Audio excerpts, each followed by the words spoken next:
ਮੌਜਾਂ ਵੈ ਕਰਾਉਂਦਿਆਂ ਨੀ ਗੰਨਾਂ ਵਿੱਚ ਰੌਂਦਿਆਂ ਨਾ ਕਿਸੇ ਨਾਲ ਬਾਉਂਦਿਆਂ ਨੀ ਪੁੱਤ ਜੱਟਾਂ ਦੇ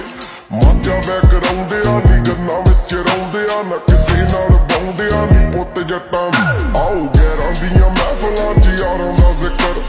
ਖੁਦ ਨਾਲੋਂ ਰਹਿੰਦਾ ਉਹਨਾਂ ਨੂੰ ਮੇਰਾ ਫਿਕਰ ਕਰਦੇ ਆ ਸਾੜਾ ਕਹਿੰਦੇ ਭੇਤ ਨੀ ਦਿੰਦਾ ਕਿੱਥੇ ਦਿੰਦਾ ਈ ਨੀ ਫੱਕ ਮੁੰਡਾ ਵਾਈ ਵਿੱਚ ਰਹਿੰਦਾ ਆਓ ਜੇ ਲੰਮੇ ਕਰਦੇ ਆ ਸ਼ੌਂਕੀ